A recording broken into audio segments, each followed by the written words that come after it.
Hello, and welcome to WarCrafters for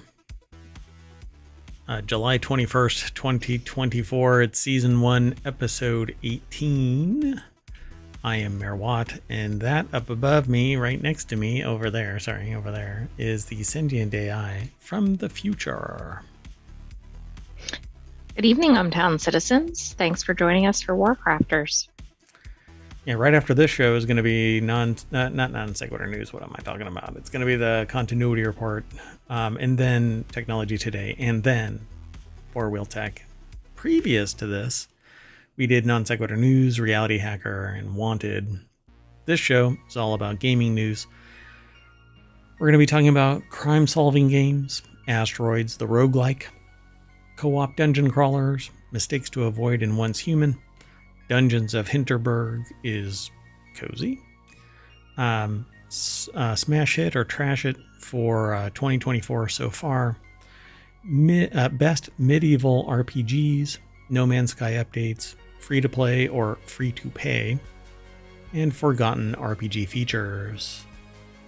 I think that this is going to be one of the more fun episodes that we've had, but let's see what happens. You decide. You make the call. Anyway, everything's powered by ohmTown.com. Oh, here.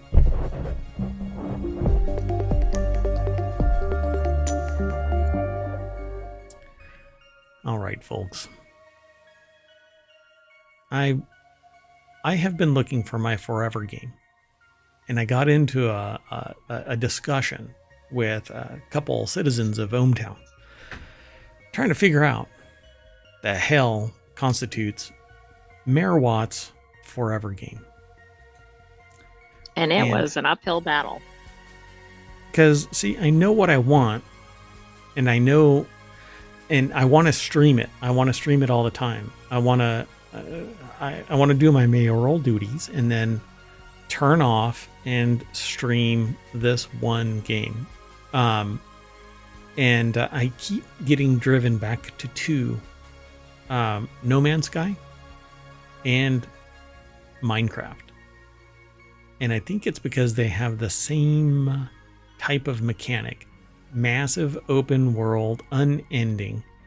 They lack RPG elements like a large scale, high resolution environment and a large scale, high resolution storyline.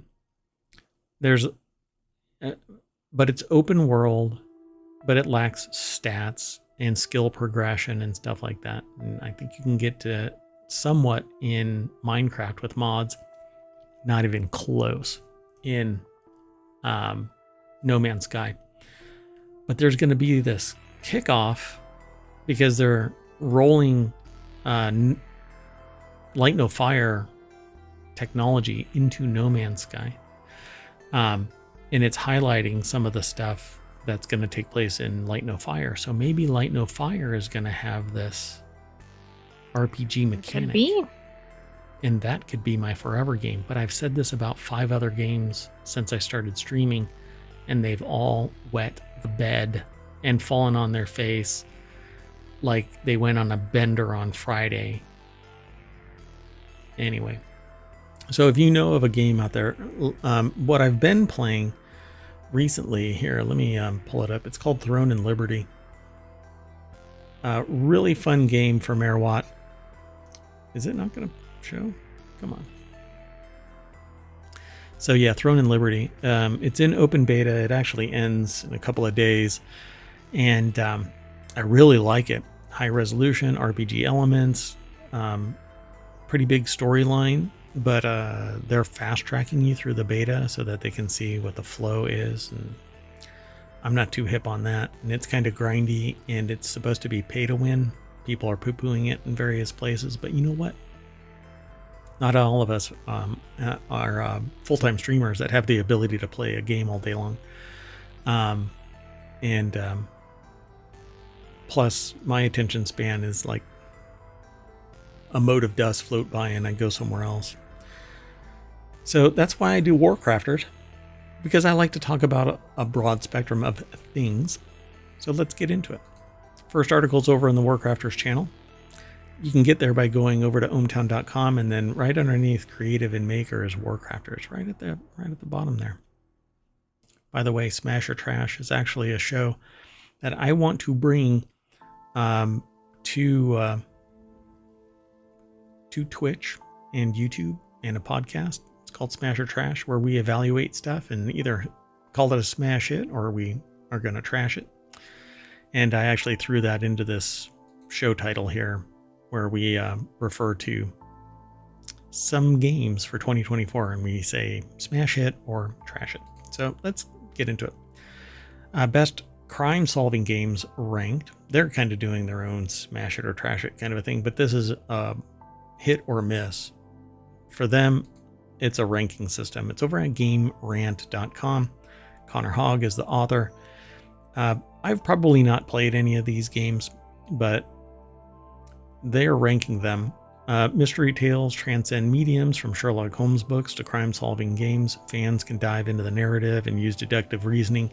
Immersive game experiences where fans solve crimes alongside a protagonist, facing supernatural foes and challenging moral dilemmas. Or rich narratives and intricate puzzles. Players can unravel complex cases, make tough decisions, and piece together clues to crack the mystery. Did you know that I found out that there's a Harry Potter clue? I believe you previously found out that there was a Harry Potter clue. Did I really? Did I talk about it? I don't know. I'm getting old. I don't know. So Deadly Premonition is their number 9. But that sounds very fun, right? Because you could match the theme. Yeah, but you always know Harry that it's Potter. Voldemort. Voldemort's always the killer. Voldemort. It's always Yeah, but not in Clue. Voldemort. It could be somebody really unexpected. How can Harry Potter ever be the bad guy, right? He's the bro Chad. Maybe he's not one of the suspects. I don't know. Right? He's the pro Chad jock that everybody loves because it's destined, because they're so cool and they make partner real fast. Anyway, number 8 is Sherlock Holmes, Crimes and Punishment. And then number 7 is Danganronpa, Trigger Happy Havoc. I've never played any of these, so I'm going to just kind of tease y'all, and you can go over and check it all out. Hypnospace Outlaws, number 6. The Case of the Golden Idol is number 5. Nancy Drew series is number 4. Immortality. Hey, I didn't know those were actually games, and since it might actually be based on books, that might have some potential. The Nancy Drew ones? Yeah, it says it's a series of Yes. PC games that were all solid with a few amazing standouts. The Nancy Drew series is a staple in the crime-solving genre. Players step into the petite shoes of the titular teen. Look, I got to use the word. It's usually in this show or in the continuity report where we get to say titular. The titular teen will enjoy a journey around maps, make allies, interview witnesses, suspects, complete fiendishly difficult puzzles. Pretty cool. All right. Immortality, Return of the Obra Dinn, and again, number 1, Disco Elysium, which I've only seen played. I have not watched it. There is a whole lot of drama behind the makers of this. and It seems to get a lot of positive attention in the articles. the game is spectacular to watch. This thing could have been an audiobook, like a live play. If you watch somebody like Carnage play it, I didn't watch anybody else play this, but I've actually seen snippets of other players, but the only one that I've seen comprehensively play it was Carnage. And the game was spectacular. The story was engaging, very deep. Honestly, it's the best murder mystery game that I've ever seen. Wow. And I can't say that I have a comprehensive understanding of it. Not the game, but of the genre of, mystery crime solving kind of games. But of the ones that I've seen, Disco Elysium blows them on. It's basically the Baldur's Gate 3 of the crime solving genre games. Nothing else has the storyline that ranks up to it. Cyberpunk 2077 has an interesting story, and it is kind of a crime murder mystery thing. Yeah, I You know think what we've seen it happened. in another compilation related to mysteries. Yeah, but for real, Disco Elysium is pretty amazing. It says fans of the game praise Disco Elysium for the systems that see the protagonist talking to every character on the map and going up against skill tests to determine if he will be able to manipulate, lie, or feign ignorance towards them to inform them how he can get out of every possible witness, as much out of. And with incredible writing and a tendency to dwell on the detective's inner turmoil, Disco Elysium is a quality mystery story that players will love to uncover. Just watching it was fun. Interesting. It almost sounds like there's like a flawed protagonist, which is always a good thing. They are, yeah.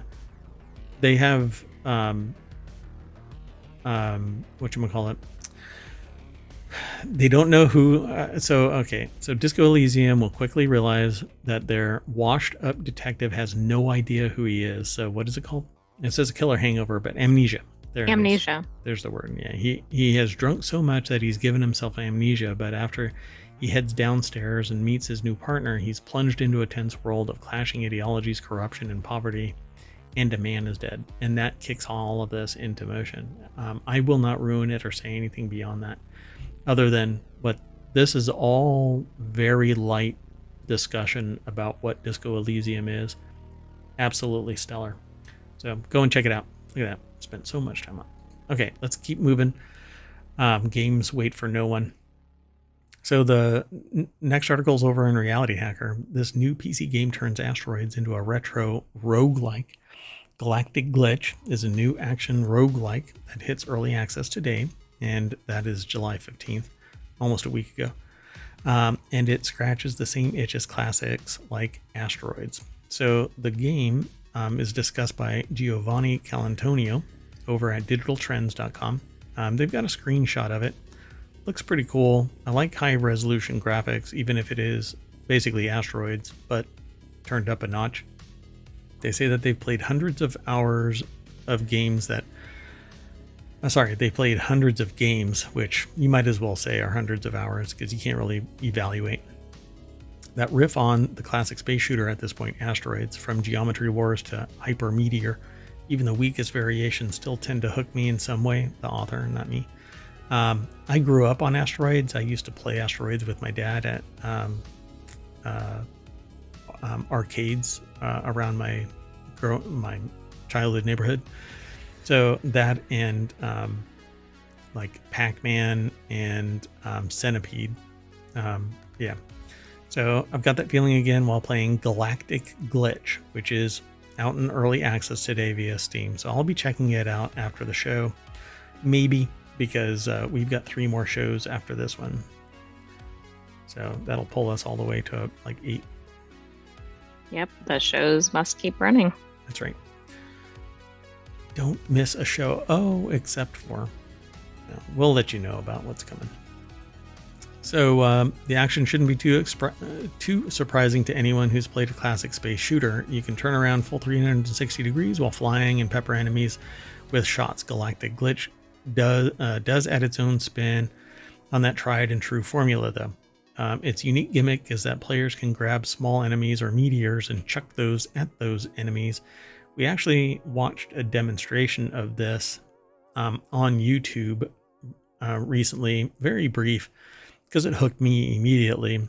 But it's different than Asteroids in that it's almost bullet hell. So it breaks out of the casual, cozy genre really quick, because as you move through the levels, you end up with enemies that are firing multiple rounds, which is not like Asteroids. Right, So, yeah, it seems like that kind of changes the nature of it.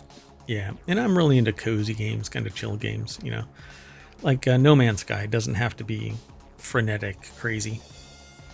It can, at some point, get that way if you allow the game to get out of control, but usually it's really chill and you just kind of cruise around. At any rate, Considering that it's only now launching in early access, Galactic Glitch can feel a little light in its early state. The core loop is that there are thanks to progression hooks, but it's admittedly a bit repetitive to fly through circular zones, hammer the shoot button. Thankfully, that does broaden out a bit. Even in this build, there's a wealth of weapons to unlock that can change up their playstyle, like a short-range shotgun that forces them to stay close, or a weaker but long-range set of homing lasers, run-based upgrades, etc. Honestly, the funnest thing about, or the most fun thing about this is that you have a little tractor beam kind of thing that can grab a small ship and you hurl it at another ship or a little asteroid, and you can fire that it. sounds really fun. You can even, let's say your enemy fires a heat-seeking missile at you or a seeking missile at you. You can actually snatch the missile out of the air and fire it back at them. Like a boomerang or something. Yeah, and you can also fire at the...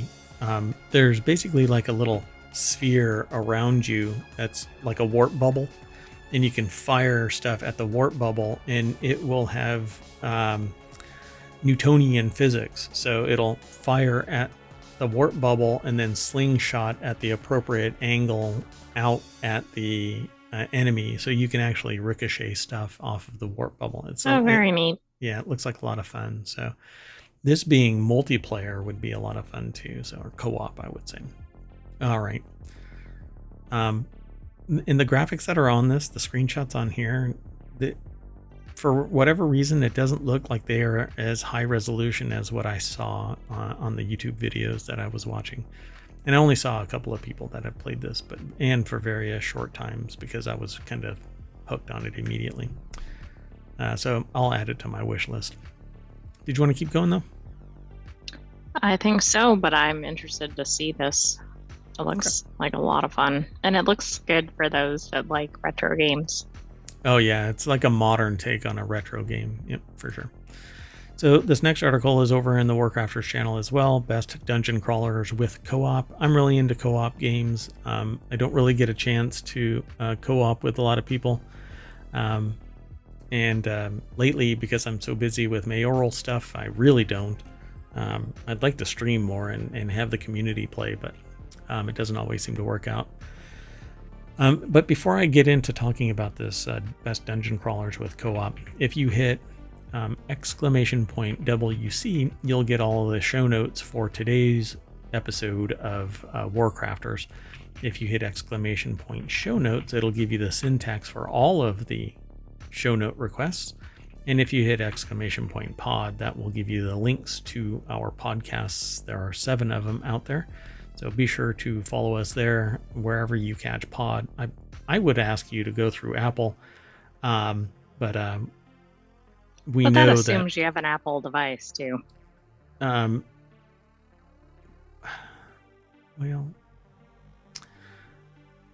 no, you should be able to get Apple Podcasts just by throwing in the URL, because it's just a URL call, because podcasters are basically RSS feeds.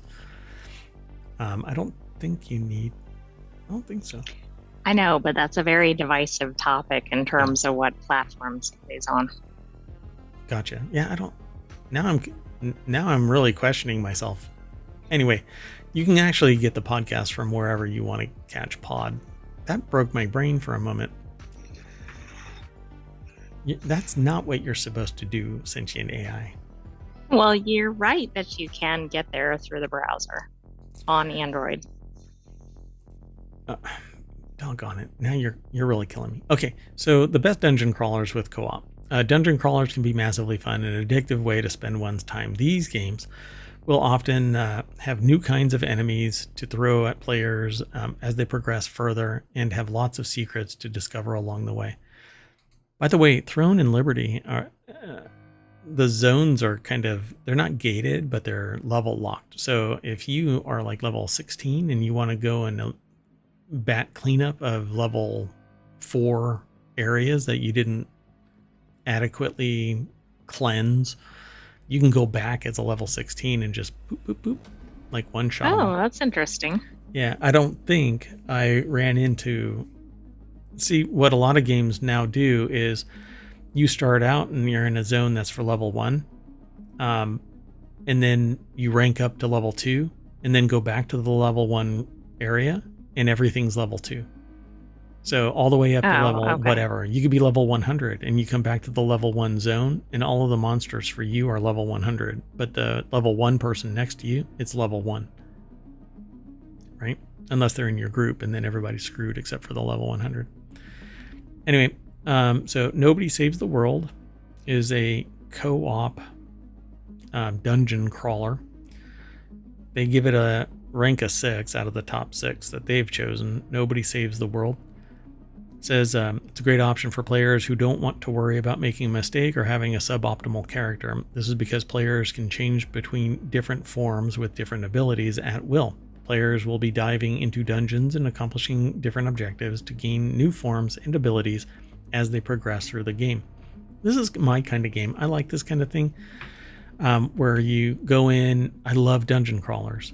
I grew up playing D&D, and primarily it was a dungeon crawl for us.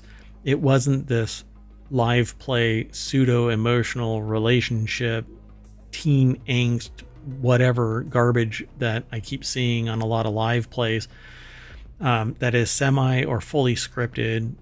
All I want is a group of people hanging out, playing a game, having fun, not all this scripted stuff. So when I get to play a co-op game, that's basically how we play it, right? Everybody is on a Zoom call or whatever, or Discord or whatever, and everybody's cracking jokes and calling each other out for some stupid move, and just going from there, right? So I mean, that sounds way too reasonable. So I'm sure there's not a lot of that out there. It's way too reasonable, right? So the co-op mode allows players to invite a friend from the game's menu and then dive into the last place the game left off. One of the many things players should know is that everything unlocked by one player is also unlocked by the other player. And if both players use the same form for the same goal, things go significantly faster. This game is made better in every way through co-op play, as it rewards both players for using teamwork by allowing them to obtain more rewards faster. Sounds fun. Sounds like a game I think everybody would love if they're into co-op games. Now, you might play a game with an ohmTown citizen that, I don't know, has a penchant for trying to kill Mayor Watt. And then why would they want to do that? I'm really not sure. You're gonna have to have some side discussions. Let's move on. So number 5 is Enter the Gungeon, which I keep talking about. I keep hearing about, but I don't keep talking about. I don't really know much about it. It says one of the most chaotic and fun dungeon crawlers on the list is Enter the Gungeon. Some players might find its pixelated aesthetic gimmicky and off-putting. That's me, although I like pixely games. I like higher resolution pixely games. But they'll be missing out on something special. The game has an outstanding arsenal of different guns, along with many references to other games and films. Every weapon behaves in different ways. So sounds like fun. And it says there's no online co-op for Enter the Gungeon, just local. So I guess everybody is going to be on the couch. Yeah. Number 4 is Path of Exile.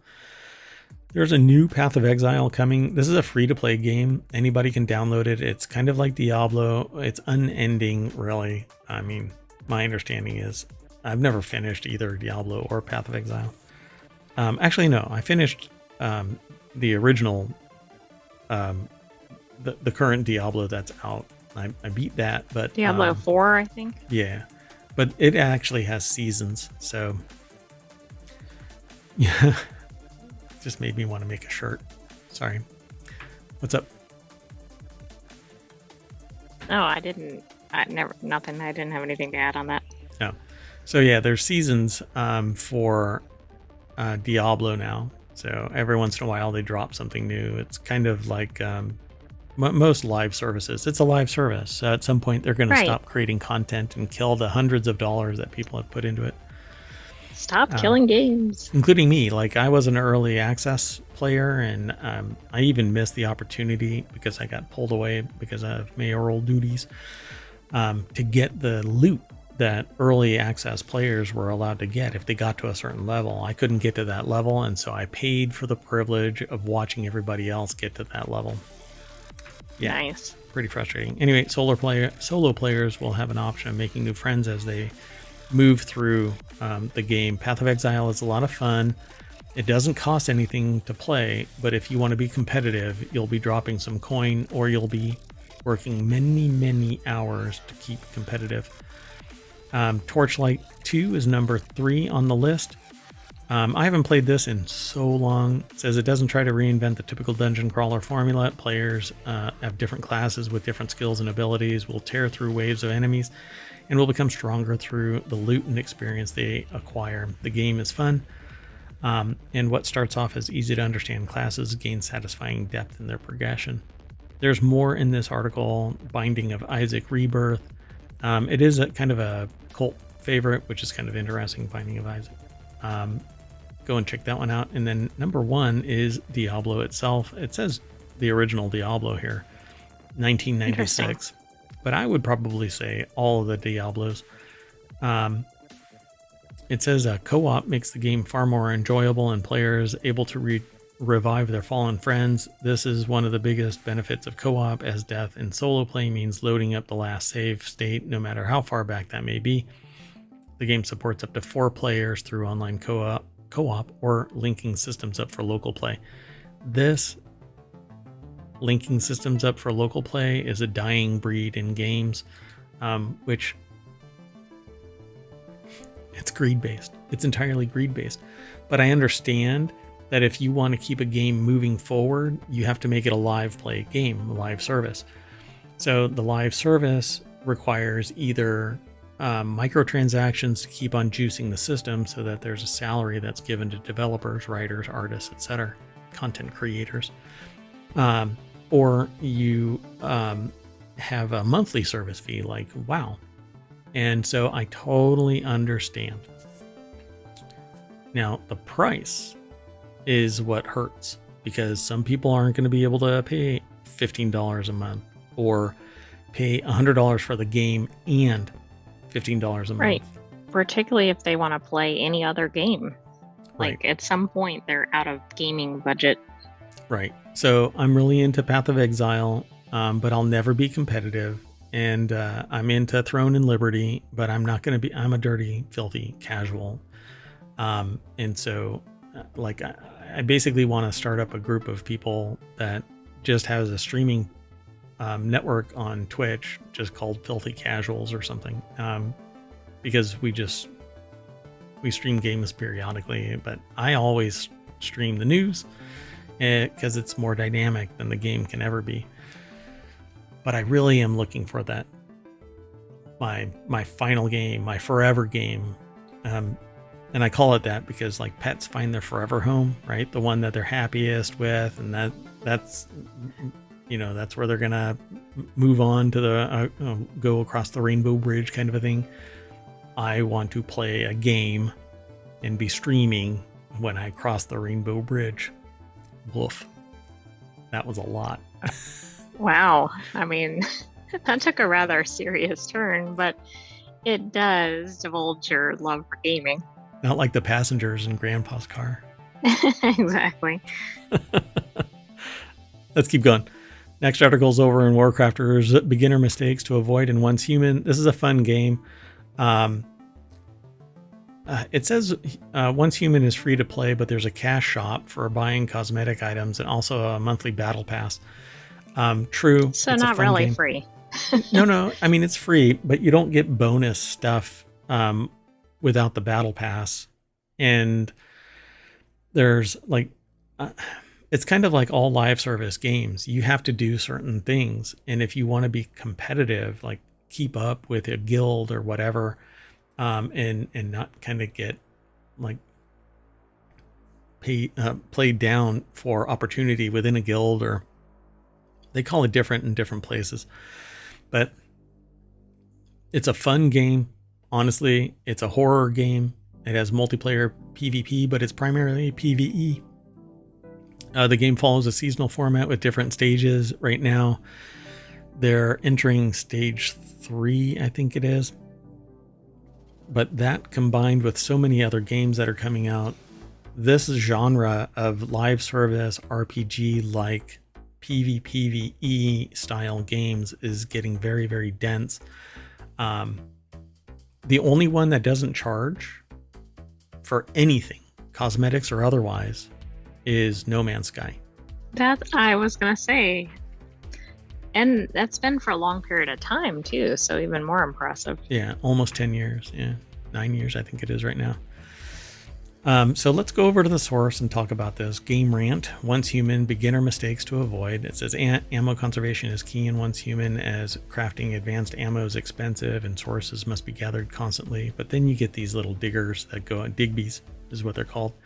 You get these from mining yourself, and then you just put them into action, and they go out and find hundreds of resources that when you go back to your home base, and you can teleport from anywhere back to your home base, they've got hundreds of resources. And I think I've got like 4 digbies right now, all mining while I am off doing other adventures, and I'm mining stuff myself, and you can carry a metric ton.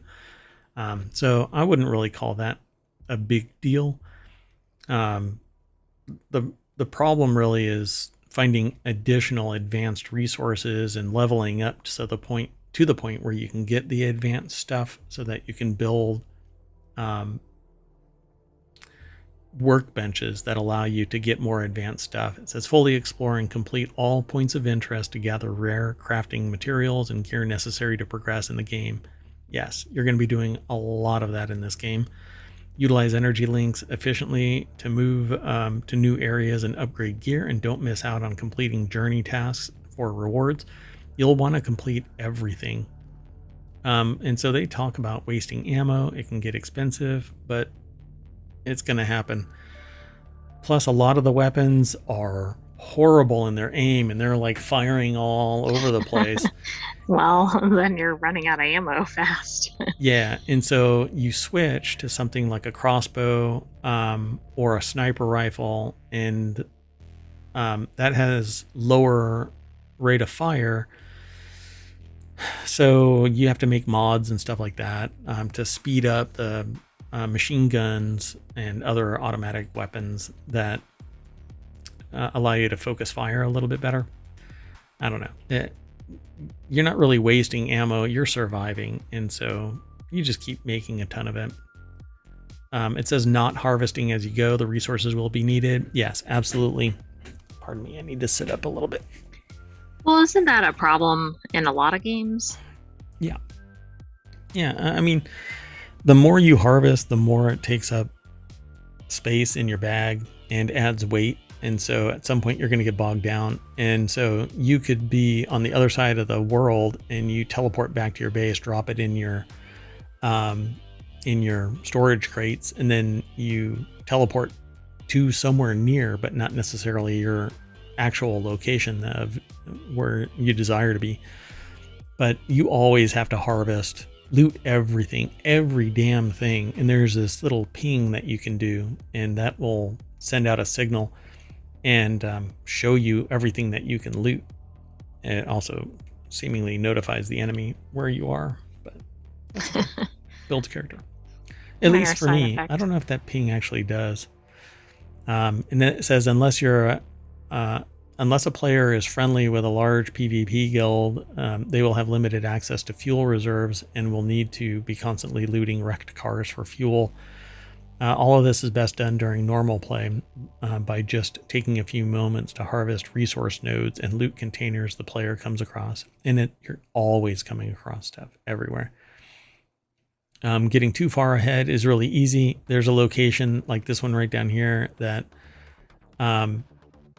you could be somewhere else and you end up down here and you're fighting stuff that's level 15 when you're level 9, and you kind of get your butt handed to you. It says each new map area is gated by a boss encounter. These boss encounters become much more difficult as the player progresses. Therefore, the player needs to be there to make sure that they're appropriate gear and skill. So if you rush too fast, you're not really prepped for the way that the mechanics work, and then you're up a creek without a paddle. And it says that it can be just tempting to follow the main storyline without completing all of the points of interest in the previous map areas and not completing the side quests. It says don't do this. True. That way you can level up and be adequate level. And not bothering to explore everything, and wasting energy links, keep moving to new areas.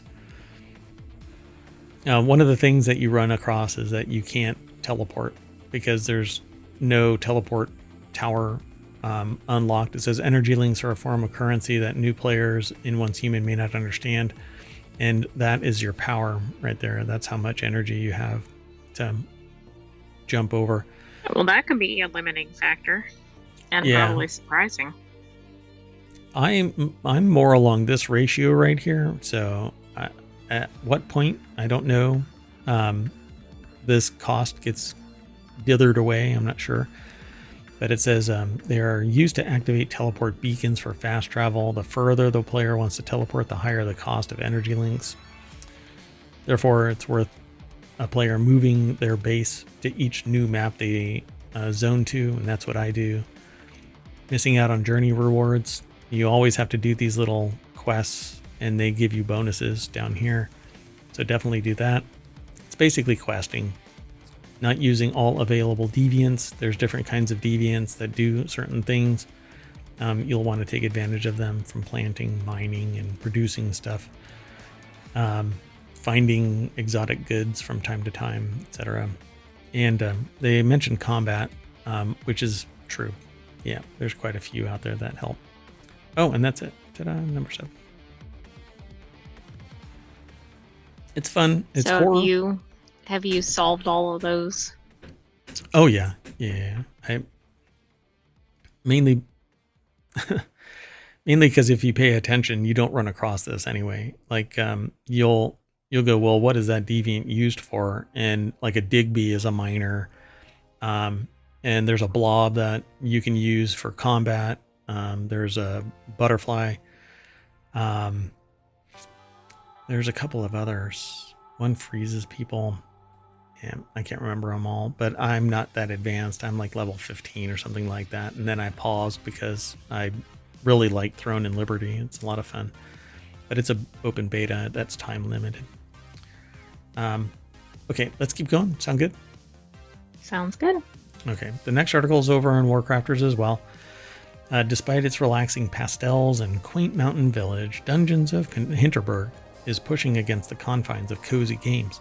Whether or not action RPG Dungeons of Hinterberg can be considered a cozy game is definitional. The traditional cozy game is relaxing, pastel-hued, and likely centered around quaint, repetitive gameplay that reassures and calms the player. Stardew Valley for farming. A short hike for strolling, and Dwarf Romantic for tiling. Hinterberg's dungeon delving and monster slaying do break the mold a bit, but you'll be doing it with a gentle, cartoonish style swaddling you. So let's go over and look at this. Maddie Chilton over at PCGamer.com put the article together, and the deck statement says Hinterberg has charm to spare, but its developers don't see it as part of the cozy game trend. So that's what it looks like. It sure looks like the cozy game genre from the picture. See, now, I would say that if it wasn't for finding other games that are referred to as rotoscoped games, there's a couple of games that it's like crazy combat, like hyperkinetic games. Like a TD Bloom 6 or something? Well, no, I mean, it's first-person shooter, and it's rotoscoped. Oh, okay, yeah. Pretty frenetic, got it. And I'm trying to remember the name of it. I keep forgetting stuff like that. But anyway, there's no gore in Dungeons of Hinterberg, and the violence is stylized, taking place against gooey, inhuman mobs that feel more like creatures from Jeff Smith's Bone than wild animals, and I don't even know what that means. Protagonist Louisa spends her evenings making friends, shopping, and wandering the village. It's many ways exactly what it says on the tin, a vacation sim where Louisa is able to relax away from the stresses of her daily life in the city. So that's it. Open and shut cozy, right?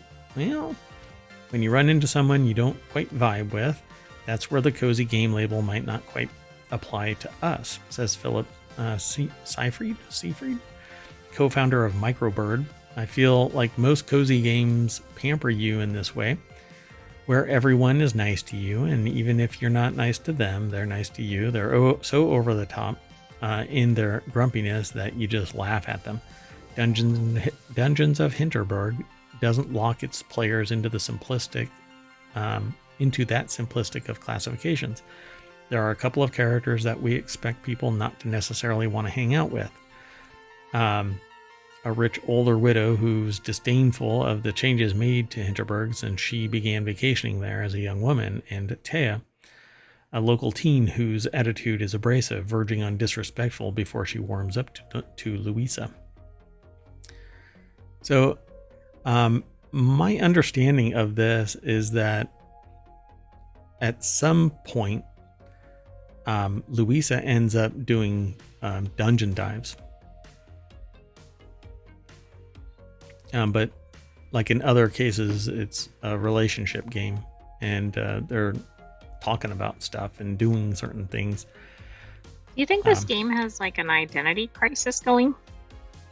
Or do you think it's intentional? For me, it does, but it's intentional. I mean, the developers are making it intentional. So it says Louisa is trying to relax, de-stress, and reorient herself by escaping to Hinterberg to challenge the dungeons, but life keeps getting in the way. In this case, the reality of what the massive influx of unregulated tourism from the dungeons has done to Hinterberg. So this is kind of meta. In our other shows, we talk about over-tourism causing trouble and strife in towns.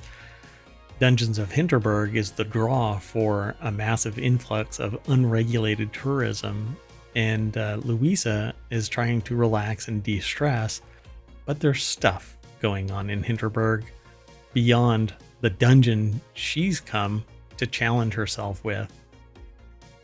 Kind of interesting, right? Yeah, absolutely. Yeah, I saw this as a demo. Definitely intriguing. Yeah, I'm gonna take a look at it if I can get some free time this week.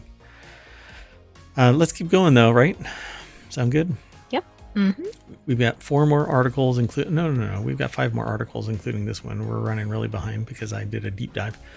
So 3 games that surpassed expectations and 3 that flopped. So let's go over to Game Rant. Jasper Kinney and Michael Akuchi over at GameRant.com put the article together. There is no deck statement. So let's see. Do they actually talk about the best surprises? No. Yeah, it's going to be 3 good and 3 bad, basically. So these 3 smash and 3 trash. Oh, okay. So Elden Ring, Shadow of the Erd Tree is a smash. Dragon's Dogma 2 is a smash, and Helldivers 2 is a smash. If not just because of their sales, but because of their story and their progress. Shadow of the Erd Tree, by the way.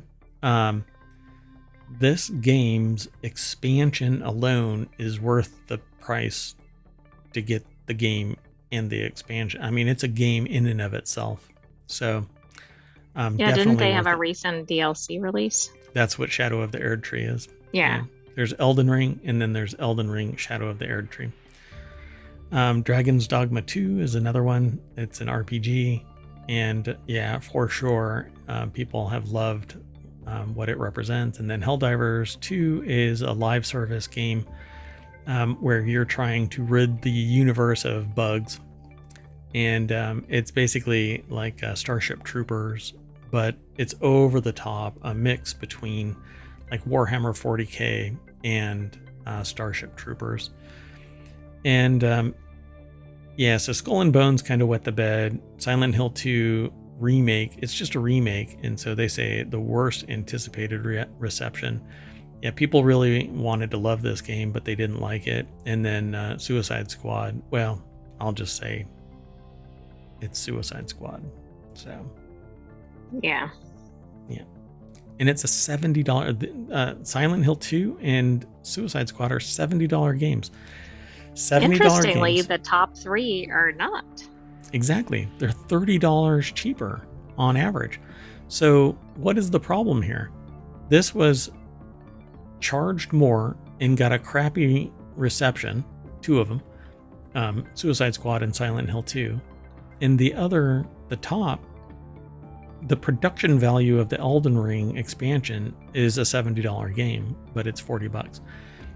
Dragon's Dogma 2, the storyline and the graphics are spectacular. People really liked it, so it should have been more expensive. And Helldivers 2 has so much replayability because of the way that the story loop is and the game loop is, and the way that you work with other people. It's enticing to hang out with your friends.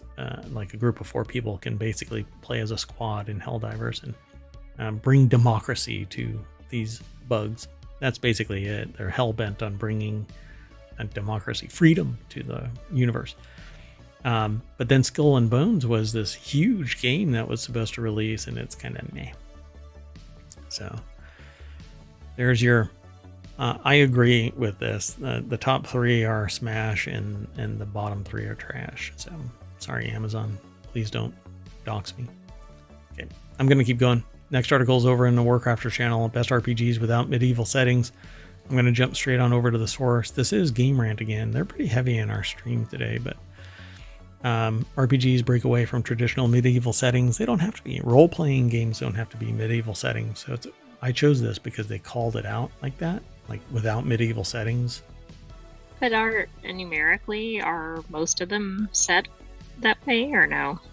Or they're just a hodgepodge? I would say that role-playing games started out with medieval settings because role-playing games started out as D&D. Right. But pretty damn quick, Cyberpunk came out, and it is not... I mean, Shadowrun isn't really medieval. It is supernatural, but it isn't. There's one that it's an RPG called Generic Universal Role-Playing System, GURPS. That can apply to anything. There's even Call of Cthulhu, which is a role-playing game that isn't like horror. Medieval. Yeah, it's horror. And countless others that have been turned into games in later years, right? Even Warhammer, it's an RPG and a tabletop game. So RPG genre is the most popular in the gaming market, yes, with its mechanics being applied to various other types of titles, but RPG is not a system so much as it's an embodiment of a role-playing game system. It's like a style or method of gaming almost. Yeah, you're taking on the persona of something that's created that's different than you. You're taking on the role. You are playing a game. That's why they call it a role-playing game. If it was nothing more than dice, then the role wouldn't be spelled R-O-L-E, but that's what it's spelled. Right. So you're taking on the role of somebody that's playing, or of a character in a game, and you're playing a game. So while wildly recognized for medieval or high fantasy settings popularized by such titles as The Witcher, Baldur's Gate, Elder Scrolls, RPGs are not confined to these. So they talk about Earthbound. I'm going to go through these pretty quick because these are just the titles, and feel free if you want to talk about them, we can talk about them at another time. But you can go over and read some of this. This is a Nintendo game from 1995 called Earthbound, and then Vampire the Masquerade Bloodlines, which is a game but started out as a role-playing game on pen and paper. And paper.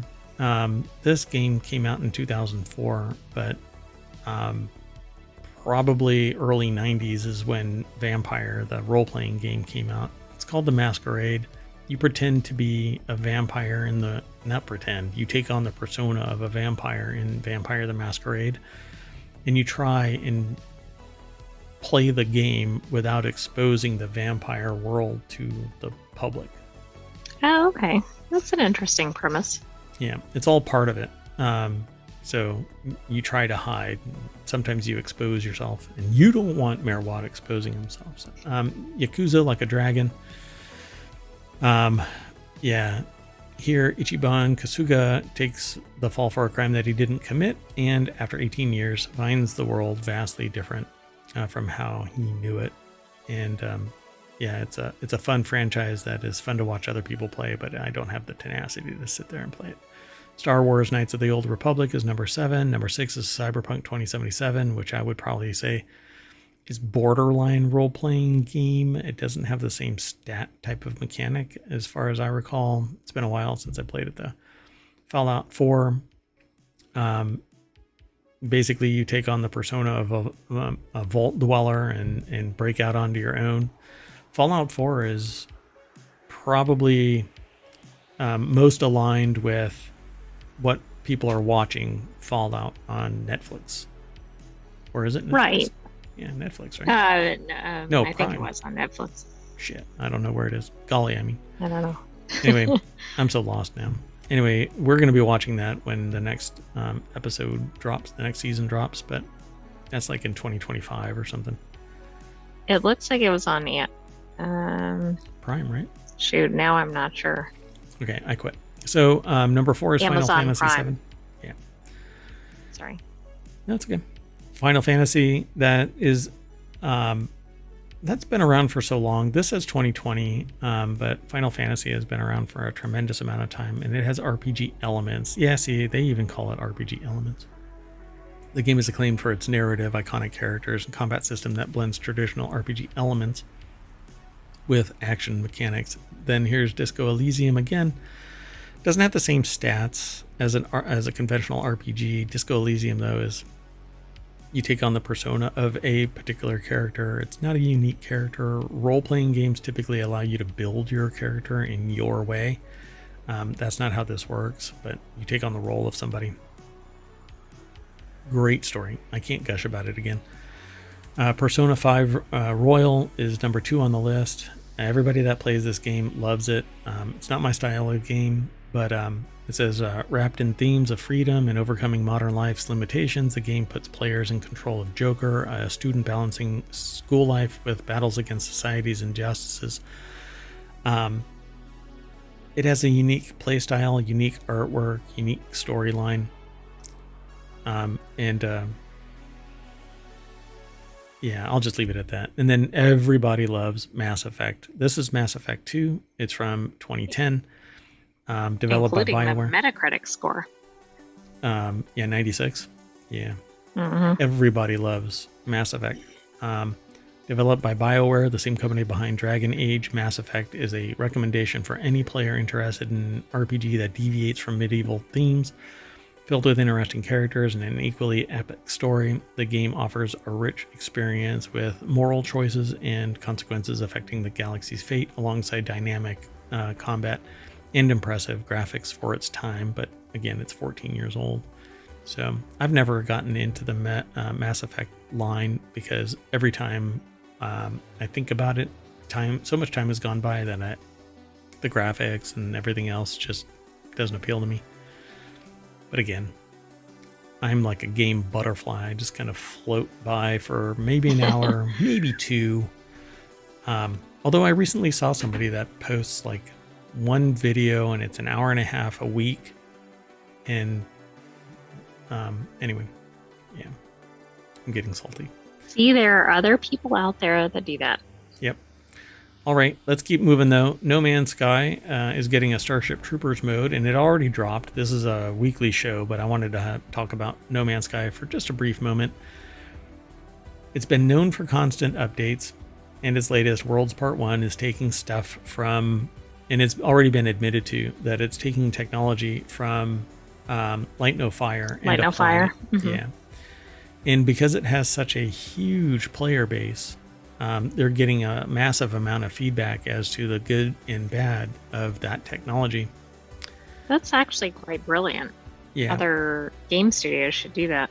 Yep. Carly Volocci over at digitaltrends.com put the article together. There have been some issues where bases that have been in place for several years are now hovering up above the ground because the modifications, the world generation has impacted it in that way. And it didn't do really checks and balances to see where something might be. As with other No Man's Sky updates, the team's adding more planets, biomes, plants, creatures. However, this is interesting, or this is looking to be a huge technology upgrade, where it's being made more realistic and dynamic. And then they have this little bug hunting thing called Starship Troopers inspired. And honestly, I think it's pretty spectacular in what they've done. There's oddities that have been added. World generation has really dynamic weather conditions in regions, biomes are being generated. Water is more dynamic and more realistic.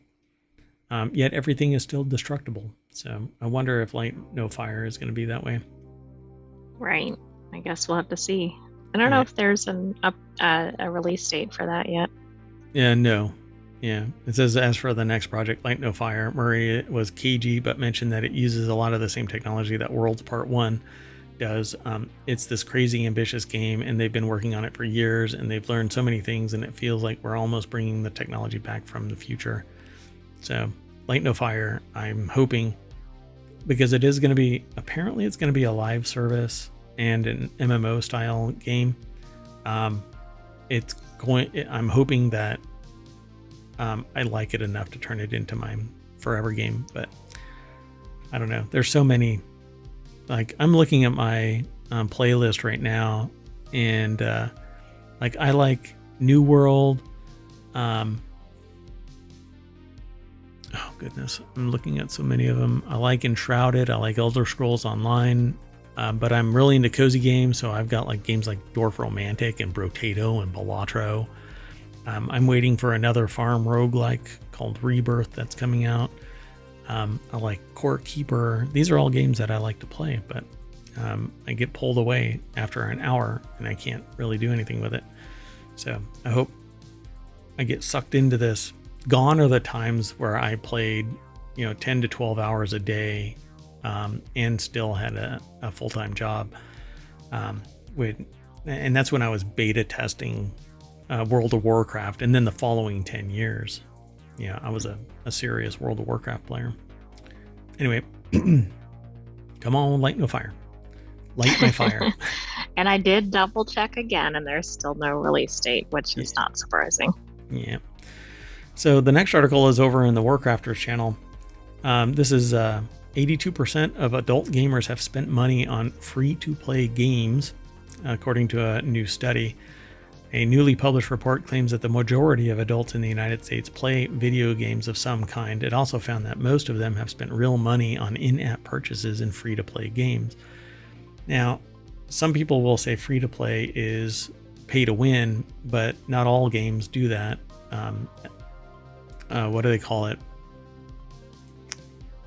My brain just went blank. Let me go over to the Kotaku article. Zach Zweisen over at Kotaku.com put the article together. A lot of people in this country are buying stuff in games like Fortnite and Warzone.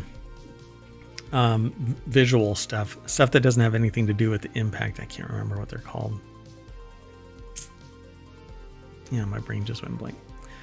So if all you buy are things that impact your appearance, they're not pay to win, because it's not changing a stat, it's not impacting performance of weapons or defense capability equipment of any kind, right? So the report, which was done in partnership with in-game advertising platform Anzu, suggests that a lot of people playing video games are also willing to spend money on microtransactions. According to ComScore, 62% of adults over the age of 18 have engaged in gaming. Of that group, 49% are millennials, while 16% are Gen Z or Zoomers. That's interesting. The report further states that is interesting. So little are playing. Well, they're probably worried about the future. The report further states that 82% of these video game playing adults have spent money on in-game purchase in the last year. I mean, we really just want to get away from what's going on.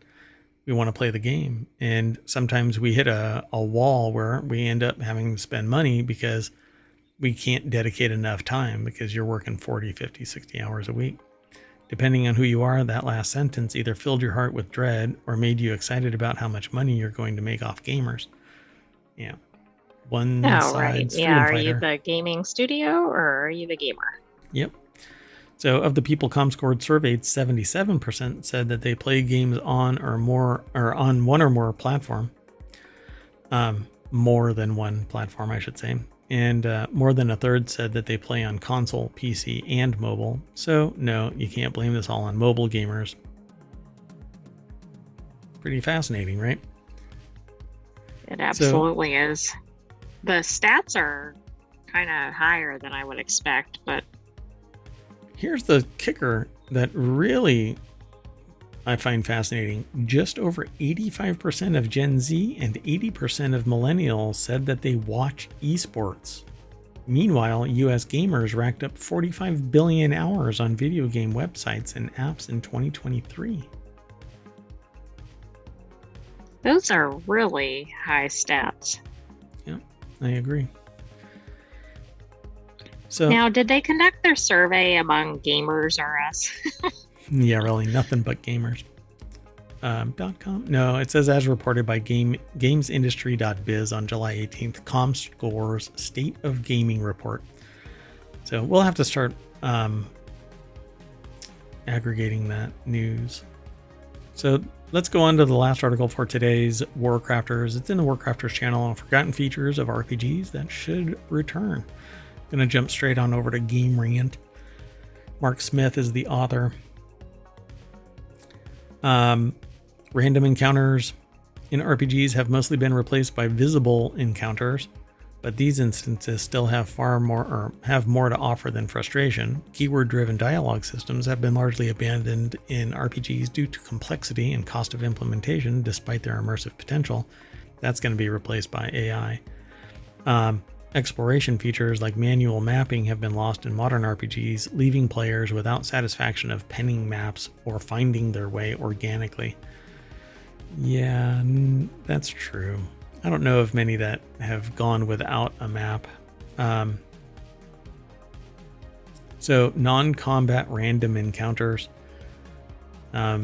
These are things that they want to have brought back. So I'm going to run through them really quick. And feel free to interject whenever you want.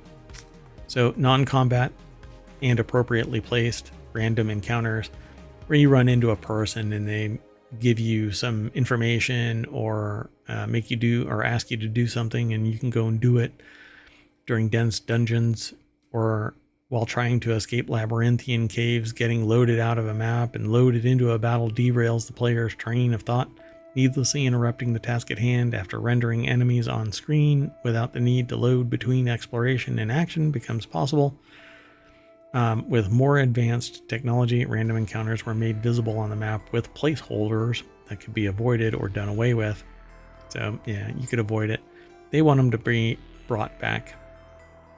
I mean, I think that's kind of a win. It keeps the game unpredictable. But if you're looking for relaxation, maybe that's not it. Well, I mean, the random encounter is, unless it's a surprise, you shouldn't be surprised by somebody on the horizon, you know? So I've never, I've never really liked random encounters. I mean, I did in the sense that I was surprised by something when I'm playing D&D, but I mean, if they're on the road, you should see them on the other side of the road and, you know, I'm going to walk up to them. So keyword and topic-based dialogue, conversations without getting stuck in a dialogue tree. Yeah, nowadays you just leave. Like, you get everything you want out of it and then you just leave. Travel with diegetic directions and mapping and manual mapping. So experiencing organic exploration and the joys of getting lost. They actually have a title for a game, Etrian Odyssey 4 Legends of the Titan, I guess, is exemplary as to not having a map. So why it went away: player inconvenience, overcomplicated form or from a design perspective. And the classic examples were Morrowind, Outward, Final Fantasy VIII. The maps side, Etrian Odyssey, Wizardry, Might and Magic, you'd map the actual world. I think it's funny that why it went away is player inconvenience. So maybe it should stay gone. Yeah, really. I think so. I like the map being there, even on Minecraft, which I like the world map. So I have mods that add the world map. Learning languages as skills, that way you can actually communicate with things that aren't your normal species or whatever. The joy of communicating with centaurs in their own tongue to gain respect or something like that. Yeah, so why did it go away? Difficult to implement unless used as a core mechanic, of course. Final Fantasy X, Final Fantasy, classic examples. So in role-playing games, if you don't speak the language, you can't speak to the goblins because you don't speak goblin. So Well, that could be kind of a limitation. yeah, but unless the goblin itself has to give you something specific to learn, then there's a flaw in the gameplay because it wasn't part of the core mechanic. So that's why it went away. Yeah. Upward traversal skills. Expensive, hard to implement, balance, Daggerfall, Ultimate Online, Jagged Alliance. Says it's easy to see why the feature went away in CRPG since climbing requires painstaking animation, but that's not true. I mean, if you look around right now, verticality in various games is at an all-time high. Throne in Liberty, I use a grapple to pull myself up to higher climbs. Well, and they're using a 1996 game as an example, so yeah, that might have made sense then, but it's so advanced now. Yeah, they're jumping and climbing and all of that kind of stuff is now, even it says levitation spells and abilities and other things. Yeah, that's all over games right now, so I don't buy that one, but that was their last article, or their last claim and our last article. So I'm going to reboot, and that's going to snap us back to the front page of WarCrafters. Are you going to use a grappling hook all the way back? Yeah, I used the grappling hook too to get myself all the way up. See, I was down here and then I grappled my way back up. There we go. Thanks for reminding me. At any rate, that's it, folks. We are done for WarCrafters. I'm going to reset. We're going to do the continuity report next. I just realized that it is 5 o'clock, so we're doing pretty good on the speed. So let's get on with it. We've got 3 more shows: the continuity report, technology today, and 4 Will Tech for today. And we're in the process of moving everything over to YouTube as well, and it will then shortly become a podcast. So stay tuned, download the podcast if you can. If you can't, we're over at youtube.com/ohmTown, and then here on twitch.tv/ohmTown, of course. I am Mayor Watt, grappling with signing off. There's the Sentient AI saying whatever they're going to say. Good night, ohmTown citizens. Thanks for joining us for WarCrafters. Be back soon. See you soon.